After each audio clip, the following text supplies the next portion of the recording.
ఇప్పుడే country delight యాప్ని download చేసుకోండి. Download the country delight app now.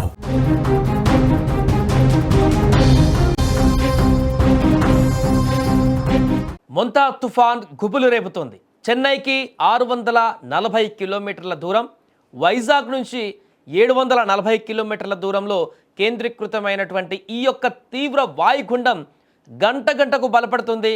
సోమవారానికి తుఫానుగా, మంగళవారం ఉదయానికి తీవ్ర తుఫానుగా మారి అదే రోజు రాత్రి కాకినాడ సమీపంలో తీరాన్ని దాటేటువంటి అవకాశం ఉందని వాతావరణ శాఖ అంచనా వేస్తుంది.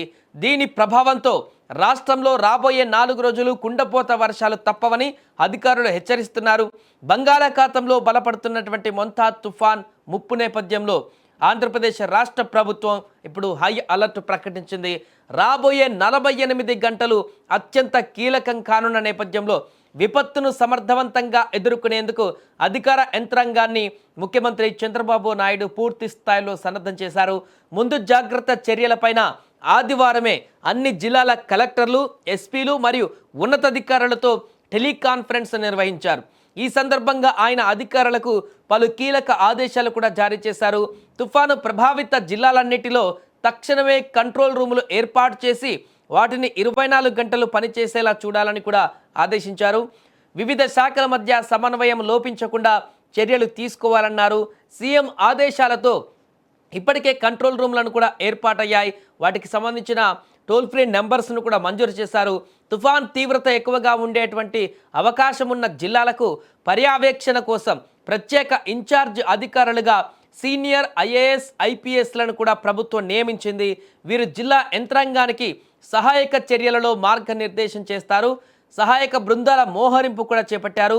ఎన్డీఆర్ఎఫ్ కానీ, ఎస్డీఆర్ఎఫ్ కానీ ఈ యొక్క బృందాలను ఇప్పటికే తీర ప్రాంత జిల్లాలలో ముందు జాగ్రత్తగా మోహరించారు.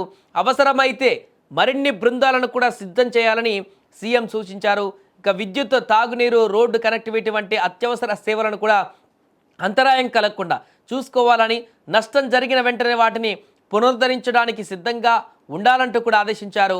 ఇక తీర ప్రాంత ప్రజలను, లోతట్టు ప్రాంతాల వారిని కూడా ఎటువంటి ప్రాణ నష్టం జరగకుండా సురక్షిత ప్రాంతాలకు తరలించాలని కలెక్టర్లను ఆదేశించారు.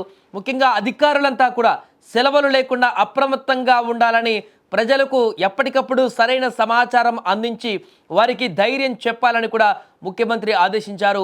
మొంతా తుఫాన్ మంగళవారం రాత్రి కాకినాడ సమీపంలో తీరం దాటేటువంటి అవకాశం ఉన్నందున తీసుకోవాల్సినటువంటి చర్యలపై ప్రత్యేక దృష్టి పెట్టాలని ప్రభుత్వం స్పష్టం చేసింది.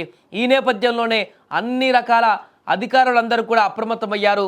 ముఖ్యంగా విద్యుత్తుకు సంబంధించినటువంటి అధికారులు కూడా పూర్తిగా సెలవులను కూడా రద్దు చేసుకోవాలంటూ కూడా ఇప్పటికీ ఆదేశాలు కూడా వెళ్ళాయి. 27, 28, 29 3 రోజుల పాటు సెలవులు పెట్టుకున్నటువంటి వారందరూ కూడా మరలా రద్దు చేసుకునేటువంటి విధంగా ఆదేశాలు ఇచ్చారు. ఈ యొక్క 3 రోజుల పాటు గాలుల తీవ్రత అధికంగా ఉంటుంది కాబట్టి తీర ప్రాంతాలలో మరింత ఎక్కువ వేగంతో గాలులు వీచేటువంటి ప్రమాదం ఉంది కాబట్టి విద్యుత్ కనెక్షన్లు కనుక కట్ అయిపోతే, విద్యుత్ వైర్లు కనుక తెగిపోతే వెంటనే పునరుద్ధరించేటువంటి విధంగా ప్రభుత్వం ఇప్పటికీ అధికారులను అప్రమత్తం చేసినటువంటి సందర్భంగా విద్యుత్ అధికారులందరూ కూడా ఈ 2-3 రోజుల పాటు పూర్తి అప్రమత్తతతో ఉండాలంటూ కూడా చెప్పారు. దానికి విద్యుత్ అధికారులు కూడా సిద్ధంగా ఉన్నారు. ఎక్కడ కరెంటుకు సంబంధించి సరఫరా ఇబ్బందికరమైనగా మారిన, తుఫాను ప్రభావంతో ఎలాంటి పరిస్థితులు ఎదురైనా వాటిని ఎదుర్కొనేందుకు, దాని నుంచి ప్రజలను పూర్తి స్థాయిలో రక్షించేందుకు విద్యుత్ శాఖ అధికారులు కూడా సిద్ధమయ్యారు. వారితో పాటు మిగతా అన్ని రకాల వ్యవస్థలు కూడా సంసిద్ధమైపోయాయి.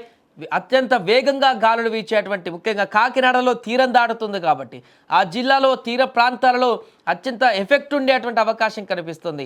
అక్కడ ఇల్లులు కానీ, అక్కడ ఉన్నటువంటి నిర్మాణాలకు కానీ ఎలాంటి ప్రమాదం ఏర్పడినా, ఆ గాలుల తీవ్రతకు ఎలాంటి ఇబ్బందికరమైనటువంటి పరిస్థితులు ఏర్పడినా వాటిని వెంటనే మళ్ళా నష్ట నివారణ చర్యలలో భాగంగా వాటిని అప్పటికప్పుడే పునరుద్ధరించడానికి కూడా అధికారులను సిద్ధం చేశారు. దీంతో మొత్తానికైతే భారీ నష్టం నుంచి అయితే తప్పించేటువంటి ప్రయత్నం అయితే చేస్తుంది ప్రభుత్వం. కూడా భారీ నష్టం కలగకుండా పూర్తిగా ఈ తుఫాన్ని ఎదుర్కోవడానికి సంసిద్ధమైంది. పూర్తిగా అయితే ప్రాణ నష్టం నుంచి మొదటి ప్రియారిటీ ప్రాణ నష్టం నుంచి బయటపడడం, ఆ తర్వాత ఆస్తి నష్టాన్ని మ్యాక్సిమం తగ్గించేటువంటి విధంగా చర్యలు చేపడుతుంది.